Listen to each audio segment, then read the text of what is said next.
출애굽기 25장 8절부터 11절까지의 말씀을 우리 함께 봉독하도록 하겠습니다. 내가 그들 중에 거할 성소를 그들이 나를 위하여 짓되 무릇 내가 내게 보이는 모양대로 장막을 짓고 기구들도 그 모양을 따라 지을지니라. 그들은 조각목으로 궤를 짜되 길이는 2규빗 반, 너비는 1규빗 반, 높이는 1규빗 반이 되게 하고 너는 순금으로 그것을 싸되 그 안팎을 싸고 위쪽 가장자리로 돌아가며 금태를 두르고. 아멘. 할렐루야. 오늘도 좋은 날입니다. 오늘 이 새벽 기도회 가운데 나오신 성도님들을 주님의 이름으로 환영합니다. 저는 한정희 목사입니다. 오늘 함께 읽은 출애굽기 25장 8절부터 11절까지의 말씀을 가지고 하나님의 성소, 이런 제목으로 함께 말씀을 나누고자 합니다. 여러분, 요즘에 집값이 굉장히 많이 비싸지 않습니까? 저는 20살 때부터 자취를 계속 했었어가지고 이 집을 구하는데 늘 스트레스를 받으면서 살아갔습니다.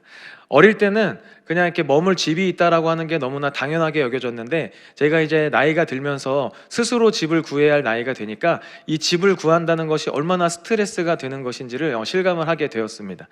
그래도 제가 이제 대학교 다닐 때는 자취방을 구하니까 자취방은 적은 월세로 구해서 그나마 좀 스트레스가 덜했습니다. 문제는 제가 이제 유학을 마치고 한국에 돌아와서 집을 구할 때가 문제였습니다. 제가 이제 한국에 돌아와서 신학교를 가야 해서 서울에 지내야 했기 때문에 집을 구해야만 했습니다. 처음에는 그 누나 부부 집에 얹혀 살면서 생활을 했는데, 이제 얹혀 살다 보니까 눈치도 보이고 불편하기도 하고, 그래서 빨리 집을 구해야겠다고 생각을 해서 제가 모아놓은 돈과 또 부모님께서 돈을 좀 보태주셔서 적은 금액이지만 그것을 가지고 전셋집을 구하러 다녔습니다. 그래서 매형과 함께 이렇게 임장을 다니면서 집을 보러 다녔는데, 제가 집을 구할 때 많지 않고 딱 3가지 조건이 있었습니다. 먼저 첫 번째 조건은 제가 그 당시에 차도 없고 백수였고 학생이었기 때문에 대중교통이 좀 잘 되어 있는 곳이었으면 좋겠다라는 생각을 했습니다. 또 두 번째는 제가 시끄러운 걸 별로 안 좋아해서 좀 조용한 동네였으면 좋겠다라는 것이었고, 마지막 3번째는 조용한 것은 좋지만 또 그래도 너무나 외진 곳은 아니었으면 좋겠다, 이런 소박한 3가지의 조건이 있었습니다. 제가 그래서 이 3가지 조건을 가지고 이제 임장을 다니면서 부동산에 가서 제가 가진 예산은 이 정도인데 이런 조건의 집을 구하고 있습니다 라고 했더니 그 부동산 주인분이 난색을 표하시면서 그 금액으로는 서울에서 집을 구할 수 없습니다, 이렇게 이야기를 하시는 것입니다. 그래서 그때 저는 이제 처음으로 집을 구한다는 것이 굉장히 쉽지 않구나 라는 것을 깨닫게 되었습니다. 그래서 이제 학교에 가서 같이 이제 공부하는 학우분들께 이러한 기도 제목을 나누면서 제가 이런 조건으로 집을 구하고 있는데 좀 같이 기도해 주세요, 이렇게 기도 제목을 나눴습니다. 그랬더니 어떤 한 분이 저에게 이렇게 이야기를 하시는 것입니다. 그 돈으로 서울에 집을 구하는 건 힘들 것 같은데 캠핑카를 한 대 사서 사시는 건 어때요? 라고 이야기를 하시는 것입니다. 이게 무슨 소린가 싶으시겠지만 사실 완전히 말이 안 되는 것은 아니었습니다. 왜냐하면 그 당시에 막 유명해지던 유튜버 중에 한 분이 서울에서 직장 생활을 하면서 캠핑카에서 생활하는 분이 있었습니다. 그래서 이분이 캠핑카를 타면서 공영주차장을 전전하고 돌아다니면서 상암동에 직장을 두고 이렇게 직장 생활을 하는 사람이 있었습니다. 다행히 저는 하나님의 은혜로 캠핑카를 사지는 않았습니다. 열심히 사람들이 기도해 주셔서 그 기도의 응답을 받아서 제가 원하는 그 조건대로 적은 금액이었지만 전셋집을 구할 수 있었습니다. 그런데 저는 그때 처음으로 이 서울의 수많은 집 중에 내가 거할 곳이 하나 없구나라는 서러움을 느꼈습니다. 집을 구하는 기간이 길어질수록 이 서러움이 점점 더 커졌습니다. 그러니까 나중에 가서는 집의 크기나 제가 생각했던 이런 조건들은 하나도 중요하지 않고 그냥 몸이나 거할 수 있는 곳이 있었으면 좋겠다, 이런 생각까지 했었습니다. 하나님께서도 우리 가운데 거하시기를 원하십니다. 어떠한 조건이나 어떠한 상황이 아니라 그저 우리 가운데 거하시기를 원하신다는 것입니다. 오늘 본문을 보면 그런 하나님의 마음이 잘 드러나 있습니다. 오늘 본문에 하나님께서 모세를 통해 이스라엘 백성들에게 성소를 지으라고 말씀을 하십니다. 이 성소는 정확히 따지면 성막 안에 있는 텐트를 이야기하는 것입니다. 우리가 흔히 성막이라고 이야기할 때에는 이 전체를 다 통틀어서 성막이라고 이야기합니다. 그러니까 성막의 구조를 보면 이렇게 휘장으로 뜰 울타리가 쳐져 있고 그 안에 뜰이 있고 그 다음에 성막이 있습니다. 성소가 있습니다. 그래서 이 전체를 우리는 성막이라고 부르는 것입니다. 그런데 오늘 이제 본문에서는 성소라고 이야기를 할 때 뭐 이런 거 구체적으로 다 따지는 것이 아니라 하나님이 임재하는 장소를 이야기하는 것입니다. 그러니까 하나님께서는 오늘 이스라엘 백성들에게 하나님이 임재할 장소인 성소를 지으라고 이야기를 하는 것입니다. 그렇다면 하나님께서는 왜 이 이스라엘 백성들에게 하나님이 임재할 그 장소, 그 성소를 지으라고 말씀하시는 것일까요? 오늘 이 이야기는 좀 오래전으로 거슬러 올라가야 합니다. 하나님께서 아브라함에게 이렇게 말씀하셨습니다. 창세기 17장 7절의 말씀입니다. 내가 내 언약을 나와 너 및 내 대대 후손 사이에 세워서 영원한 언약을 삼고 너와 내 후손의 하나님이 되리라. 하나님이 아브라함에게 약속을 하셨습니다. 너와 내 후손에 내가 하나님이 되겠다라고 약속을 하신 것입니다. 그러니까 이스라엘 사람들을 자신의 백성으로 삼으시겠다고 약속을 하신 것입니다. 언약을 세우신 것입니다. 그런데 이 언약은 그냥 단순한 약속이 아니라 하나님께서 주권적으로 맺으신 구속사의 시작인 것입니다. 그리고 나서 이제 시간이 흘러서 이스라엘 사람들이 애굽에서 종살이를 할 때에 하나님께서는 이제 모세를 통해서 그들을 구원해 주십니다. 그러면서 이렇게 말씀을 하십니다. 출애굽기 6장 6절과 7절 말씀입니다. 그러므로 이스라엘 자손에게 말하기를 나는 야훼라 내가 애굽 사람의 무거운 짐 밑에서 너희를 빼내며 그들의 노역에서 너희를 건지며 편팔과 여러 큰 심판들로서 너희를 속량하며 너희를 내 백성으로 삼고 나는 너희의 하나님이 되리니 나는 애굽 사람의 무거운 짐 밑에서 너희를 빼낸 너희의 하나님 야훼인 줄 너희가 알지라. 하나님께서 애굽에서 종살이하던 이스라엘 사람들을 모세를 통해서 구원해 내주십니다. 이것은 그냥 단순히 구원해 주셨다 여기서 끝나는 것이 아니라 그것을 넘어서 하나님께서 아브라함을 통해서 하셨던 그 약속을 이루어진 것을 우리가 알 수 있는 것입니다. 그러니까 하나님의 언약이 실제로 이제 성취되기 시작한 것을 이스라엘 사람들이 보게 된 것입니다. 아브라함을 통해서 너희 하나님이 되겠다고 하신 그 말씀, 내 백성으로 삼겠다고 하신 그 말씀이 이제 이집트에서 출애굽할 때 그것이 성취된 것입니다. 그렇게 하나님께서는 이제 오늘 본문에 이르기에까지 그 전에 앞서서 모세를 통해 시내산에서 율법을 주심으로 이제 이 공동체 전체와 새로운 언약을 맺으십니다. 그러니까 정리를 하면 그렇습니다. 하나님께서 아브라함을 통해서 내 백성으로 삼겠다고 약속을 하시고 애굽에서 종살이하던 이스라엘 사람들을 모세를 통해 구원해 주시면서 이 언약을 성취시켜 주신 것입니다. 그리고 나서 이제 시내산에 가서 그 모세를 통해 율법을 주심으로 이제 하나님의 백성들이 어떻게 살아가야 하는지 가이드라인인 율법을 주신 것입니다. 그리고 오늘 본문에 이르게 된 것입니다. 이제 하나님께서 함께 거할 장소, 하나님이 임재할 장소인 성소를 지으라고 말씀을 하시는 것입니다. 이게 이제 그림이 그려지지 않습니까? 하나님께서 약속하시고 그 약속을 이루시고 백성을 삼으셔서 그 백성답게 살아갈 가이드라인인 율법을 주시고 그 다음에 하나님이 거할 장소인 성소를 지으라고 말씀하신 것입니다. 오늘 사실 이것이 우리에게는 별로 특별하게 보이지 않습니다. 왜냐하면 이것이 너무나 당연한 것이기 때문에 그렇습니다. 그런데 이 당시를 살아가고 있는 사람들에게 이 말씀은 또 이 사건은 굉장히 충격적인 이야기였습니다. 왜냐하면 이 당시에 고대 근동의 사람들에게 신이라고 한다면 이 사람들이 갖고 있는 신에 대한 생각은 이런 생각을 가지고 있었습니다. 그러니까 사람들이 먼저 성전을 짓는 것입니다. 성전을 짓고 그곳에 신이 오기를 초대하는 것입니다. 자신들에게 도움을 주고 자신들의 삶 가운데 이제 뭔가 이루어줄 신을 초대하는 것입니다. 그래서 그 신전을 짓고 그곳에 나와서 제사를 하고 또 그곳에 제물을 바치면서 신이 오기를 기다리는 것입니다. 그러면 그 신이 그곳에 와서 자신들을 도와준다고 생각을 했었습니다. 그런데 하나님은 그 반대였습니다. 하나님은 먼저 찾아오셨다는 것입니다. 먼저 찾아오셔서 그들에게 백성을 삼으시겠다고 스스로 약속을 하시고 또 그뿐이 아니라 그들을 구원해 주시고 백성을 실제로 삼아 주시고 그들과 함께 거하기 위한 성소를 지으라고 말씀을 하시는 것입니다.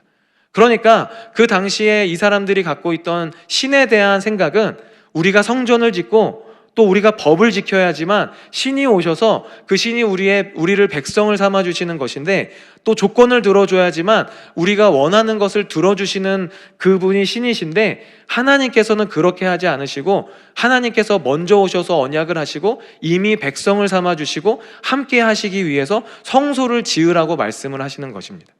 그러니까 이들에게는 이 사건이 굉장히 충격적인 사건인 것입니다.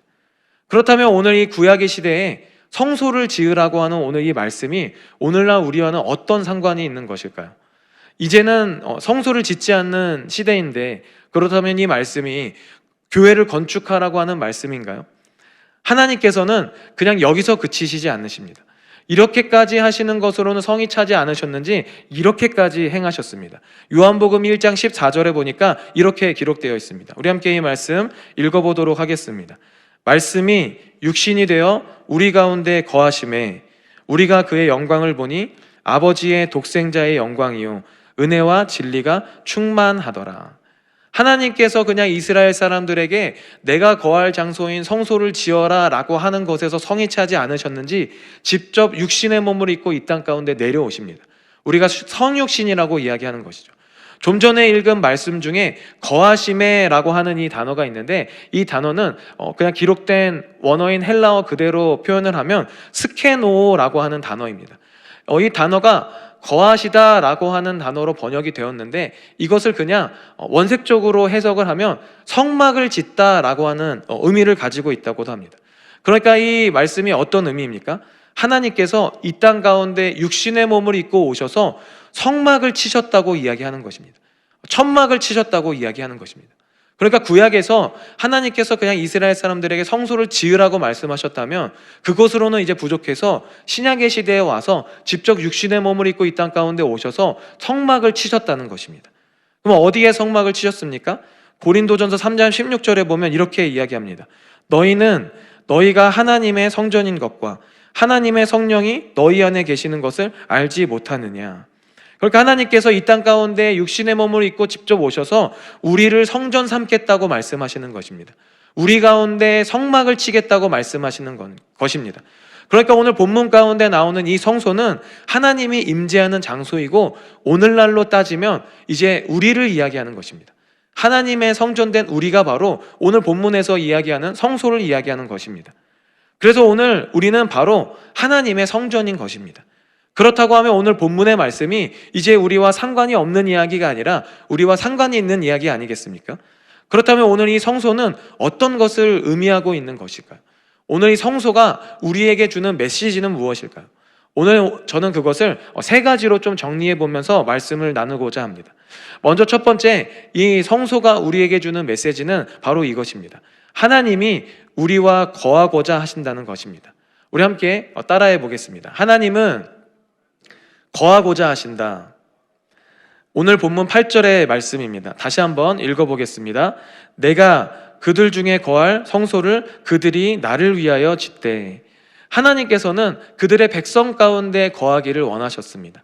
그저 멀리 하늘에 계신 하나님이 아니라 함께 거하기를 원하셨다는 것입니다. 이스라엘의 그 백성 가운데 임재하기를 원하셨던 것입니다. 그래서 오늘 본문의 이스라엘 백성들에게 하나님께서 특별히 하나님이 거할 그 장소인 성소를 지으라고 말씀하신 것입니다.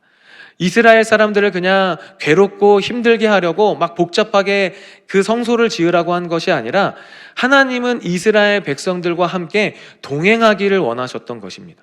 그들과 함께 살아가기를 원하셨던 것입니다.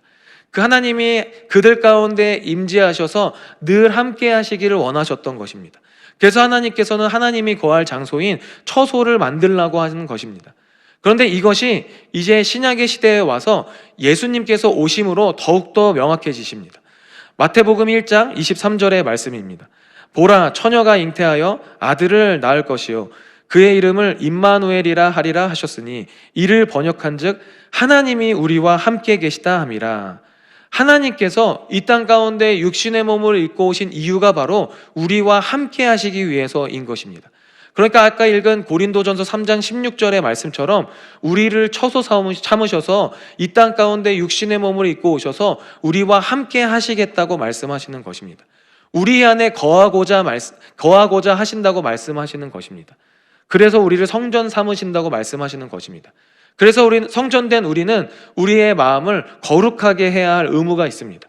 왜냐하면 우리 안에 하나님이 거하시기 때문에 그런 것입니다.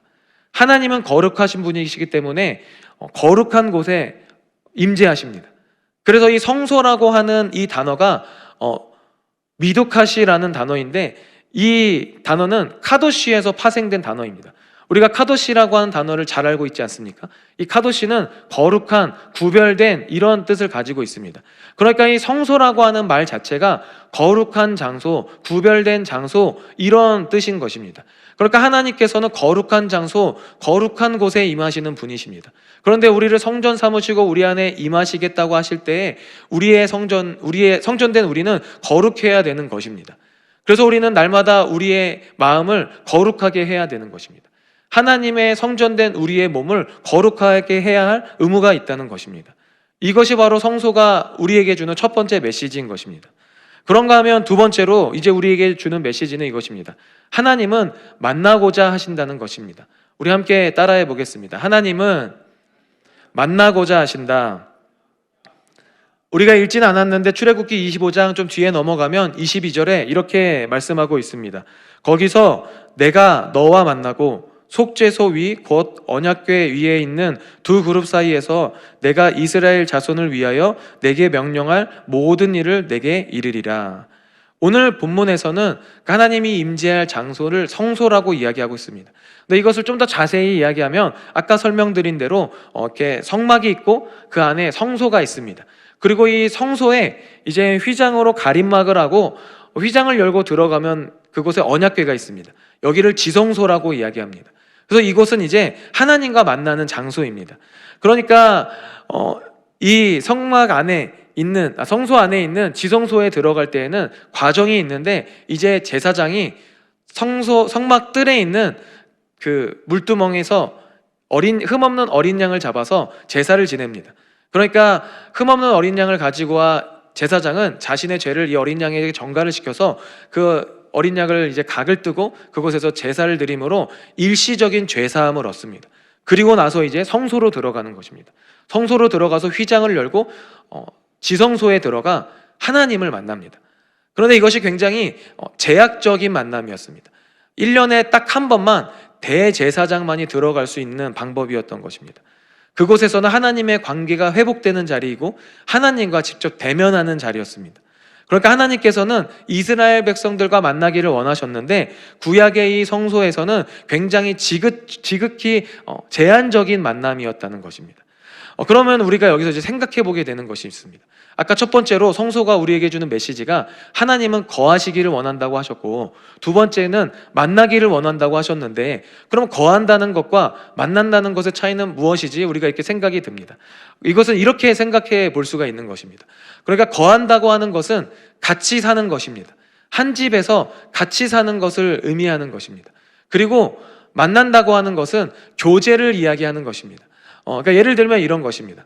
제가 대학교 1학년 때 이제 기숙사에 들어가서 기숙사 생활을 했는데 기숙사에서 쫓겨난 적이 있습니다. 그래서 기숙사에서 같이 살던 이제 친구 2명과 쫓겨나게 되어서 학기 중간에 이제 급하게 부랴부랴 원룸을 구해서 남자 셋이 같이 산 적이 있습니다. 제가 처음으로 이제 가족과 떨어져서 가족이 아닌 누군가와 살아보게 된 경험이었습니다.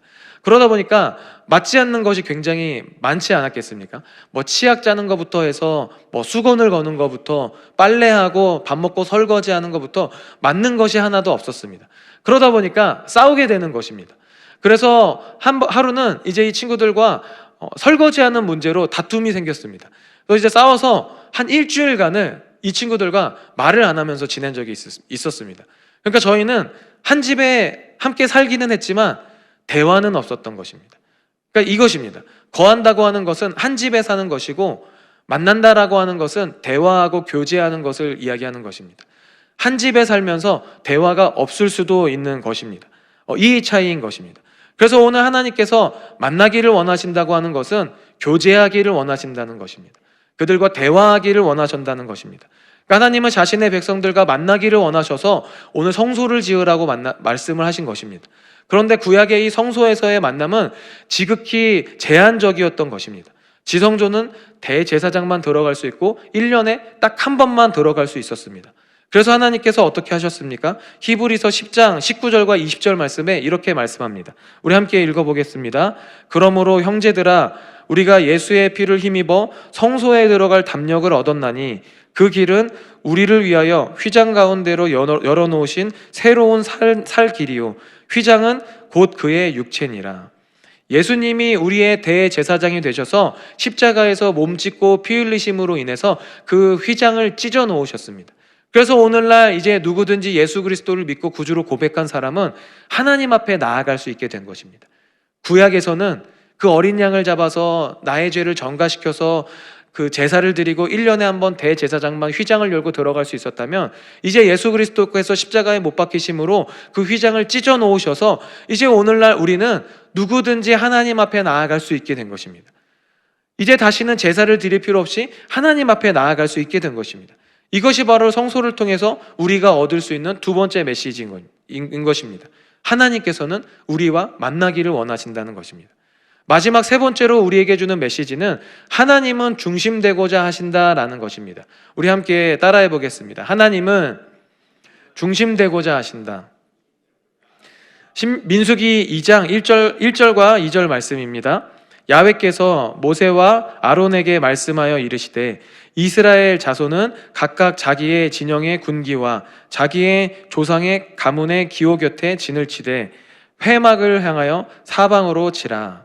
하나님께서 이제 성막을 다 짓게 하고 난 뒤에 민수기 2장을 통해서 이 성막을 어떻게 다뤄야 되는지에 대해서 말씀하십니다.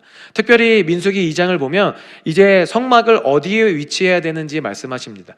성막은 중앙에 두고 이스라엘 12지파를 그 주위에 진을 치게 하도록 말씀하십니다. 그러니까 하나님께서 이동할 때나 또 정박을 할 때나 항상 어디를 가든지 성막을 가운데 두고 12지파를 그 주변에 진을 치고 이동하고 정박하라고 이야기하십니다. 그래서 이스라엘 사람들은 이동할 때에는 성막을 걷어서 언약궤를 중심에 두고 그 12지파가 주변에 진을 쳐서 이동을 했습니다. 정박할 때에는 성막을 치고 그 주변의 12지파가 그대로 또 진을 쳐서 정박을 했습니다. 이것은 하나님께서 이 공동체의 중심에 있기를 원한다는 것을 의미하는 것입니다. 그러니까 하나님께서는 중심이 되기를 원하신다는 것입니다. 그저 한 구석에 두었다가 필요할 때만 성막을 쳐서 하나님을 만나고 그곳에 제사를 드리고 하는 것이 아니라 늘 이스라엘의 중심 가운데 계셔서 중심되기를 원하신다는 것입니다. 삶의 전체에 중심이 되기를 원하신다는 것입니다. 이동할 때나 머물러 있을 때나 늘 그들의 중심에 있기를 원하셨다는 것입니다. 오늘 이것은 우리에게도 동일하게 적용이 됩니다. 하나님께서는 우리 삶의 중심이 되기를 원하십니다. 우리를 성전 삼으셔서 우리 가운데 거하셔서 우리 삶 가운데 중심이 되기를 원하신다는 것입니다. 오늘 이 예배에 중심이 되기를 원하신다는 것입니다. 그래서 오늘 우리가 이 예배 가운데 나와서 위로를 받고 회복을 얻고 또 소망을 얻어야 하지만 그것 이전에 하나님께서는 이 예배에 중심이 되기를 원하신다는 것입니다. 하나님만이 이 예배를 통해서 높임받기를 원하신다는 것입니다. 이것은 우리 삶 속에서도 마찬가지입니다. 하나님께서 우리의 삶을 살아갈 때에 우리의 삶 속에서 하나님의 그저 도우심만을 받고 살아가는 것이 아니라 우리의 삶이 중심되셔서 우리가 살아가기를 원하신다는 것입니다. 우리의 시간의 중심이 되기를 하나님께서는 원하신다는 것입니다. 우리의 물질의 중심이 되기를 하나님께서는 원하신다는 것입니다. 이것이 바로 세 번째 우리에게 주는 메시지인 것입니다. 오늘 이제 말씀을 제가 정리하도록 하겠습니다. 하나님께서 오늘 우리와 함께 하십니다. 성전된 우리 가운데 거하시며 우리와 만나시며 또 우리의 삶의 중심 되기를 원하신다는 것입니다. 오늘 이것이 바로 성막을 우리에게 주신, 성소를 우리에게 주신 하나님의 깊은 마음인 것입니다. 그저 하나님께서는 거할 곳이 없어서 집을 짓기를 원하시는 것이 아니라 우리와 함께 하고 싶으시고 또 우리와 만나고 싶으시고 우리 삶의 중심이 되고 싶으셔서 오늘 이 성소를 지으라고 말씀하신 것입니다. 그래서 오늘 우리는 돌아보아야 합니다.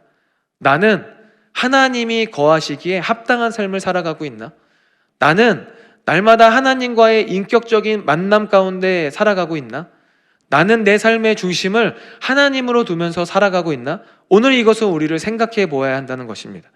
오늘 우리가 새로운 하루를 또 살아갑니다. 오늘 이 하루를 살아갈 때 우리를 성전 삼으신 하나님의 마음을 기억하면서 나아가는 저와 여러분들 다 되시기를 주님의 이름으로 축원합니다. 그래서 오늘도 하나님이 거하시며 또 하나님과 만남 가운데 나아가고 그분을 중심으로 살아가는 하루 되시기를 주님의 이름으로 축원합니다. 기도드리시겠습니다.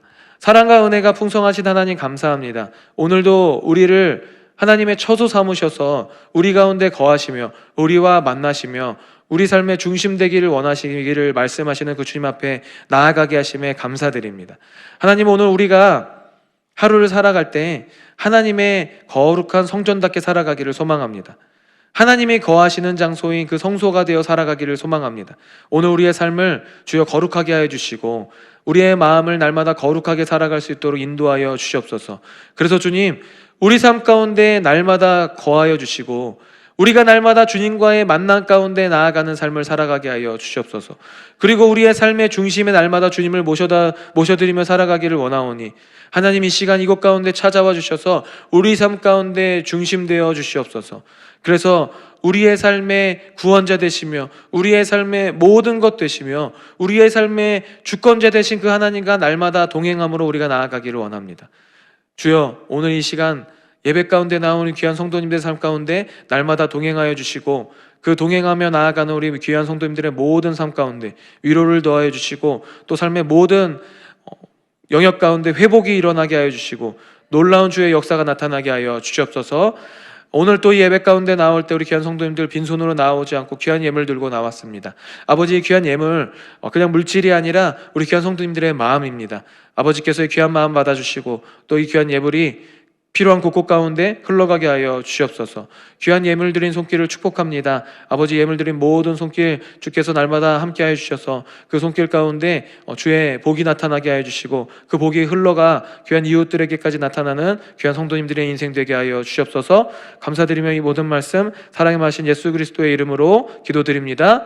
아멘. 하늘에 계신 우리 아버지여, 이름이 거룩히 여김을 받으시오며 나라가 임하시오며 뜻이 하늘에서 이루어진 것 같이 땅에서도 이루어지이다.